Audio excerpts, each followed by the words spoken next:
नमस्कार, आप देख रहे हैं ग्रेट पोस्ट न्यूज। मैं हूं आपके साथ शरद।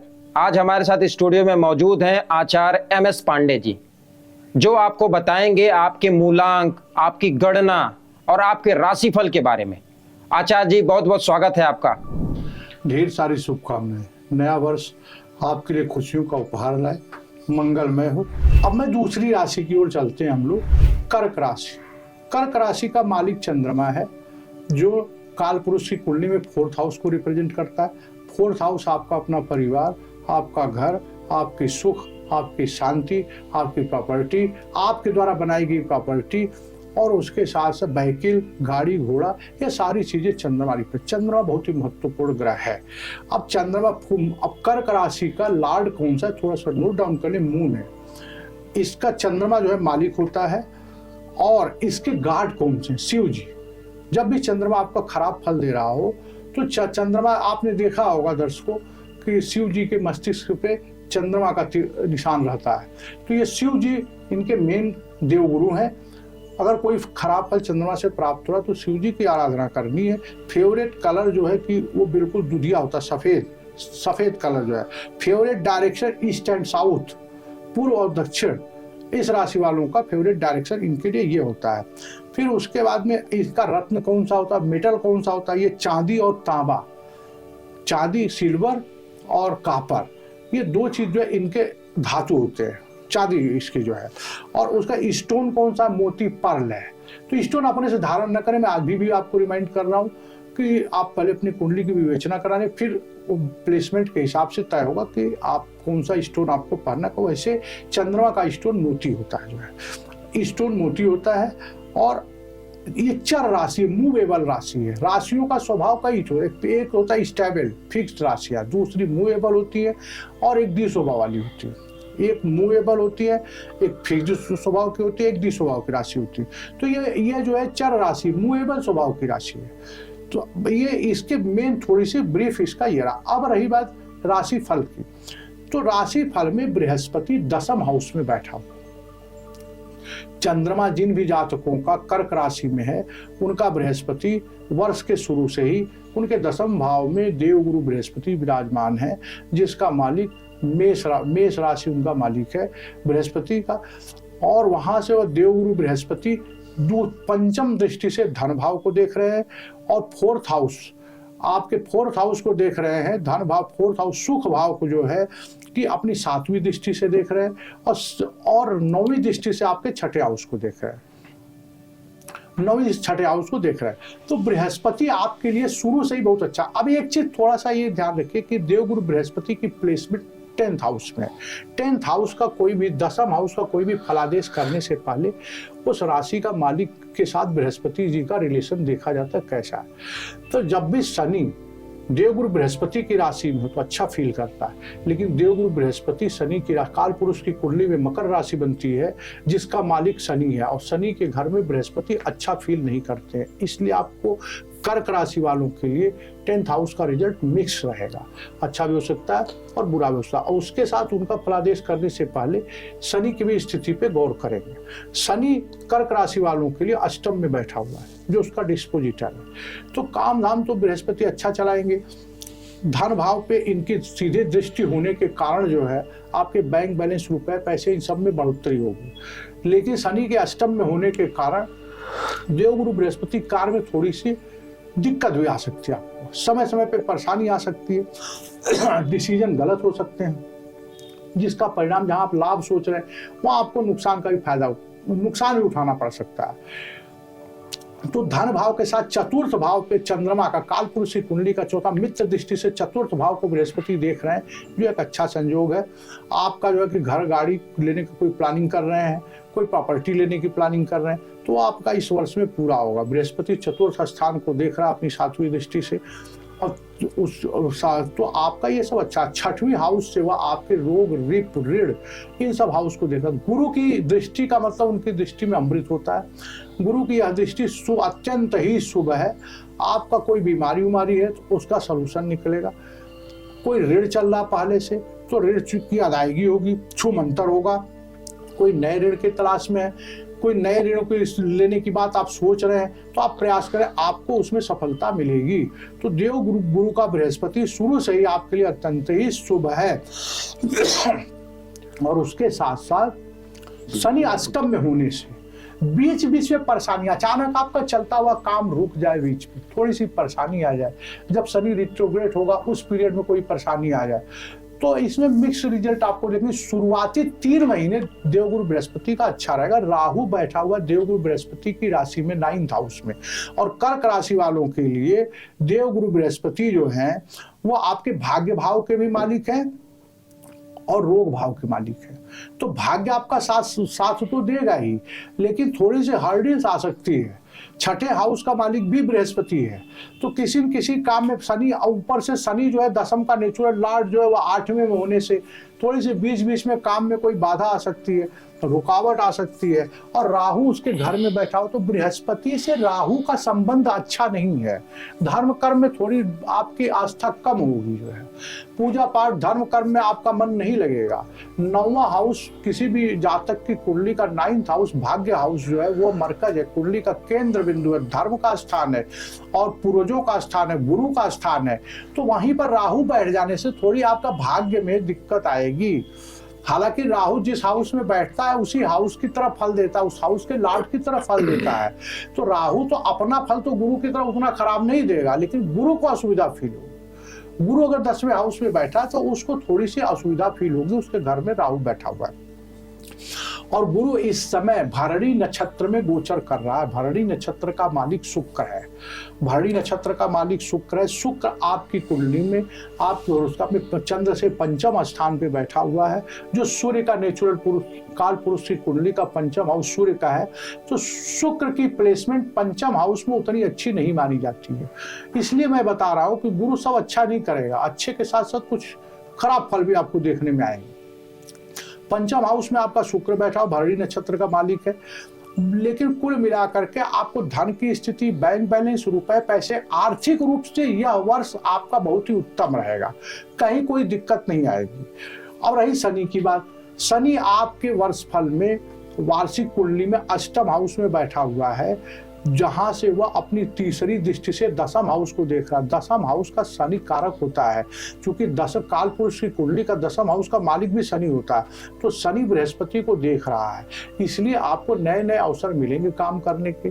कोई भी काम आप कर रहे हैं उसमें आप विस्तार कर सकते हैं। पुराने कोई काम आ रहे हैं तो कोई पुराना बिजनेस व्यवसाय आप कर रहे हैं जिसमें लाभ का कोई काम आपका रुका हुआ था वह चालू होगा और नया नया लाभ प्राप्ति होगी, आपको नए नए अवसर मिलेंगे। शनि की तीसरी दृष्टि से बृहस्पति और शनि का संयोग से जो दृष्टि बनती है उसका परिणाम अच्छा होता है। दूसरी बात कि शनि और गुरु गोचर में कोई एक कॉमन हाउस को जहां दोनों देखें, मैंने इसलिए कहा आपको कि आपके धन, रुपए, पैसे, बैंक बैलेंस की स्थिति मजबूत होगी इस साल। वो क्यों कहा?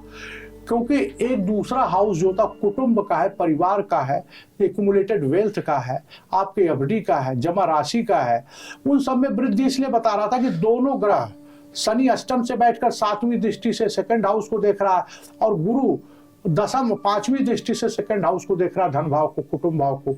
तो वहां पे घटनाएं जरूर घटित हो, कुछ न कुछ आपको लाभ मिलेगा, कुछ न कुछ आपको धन लाभ होगा इस वर्ष में।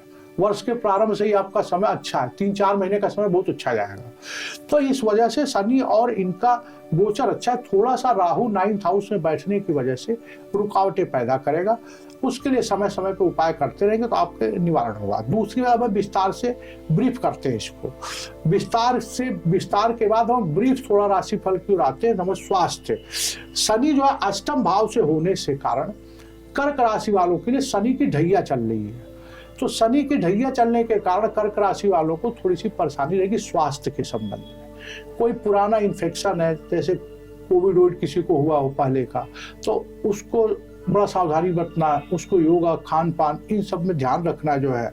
या द्वितीय, 5म और 10म भाव पर दृष्टि के कारण जो है थोड़ी सी दिक्कत रह सकती है। 5म भाव पेट का होता है, ये तो पेट से संबंधित परेशानी हो सकती है, कब्जियत रह सकती है, कोई पुरानी बीमारी वो उभर सकती है। इसलिए समय समय पर रूटीन चेकअप कराएं, डॉक्टर से सलाह लें, खान पान में लापरवाही न रखें।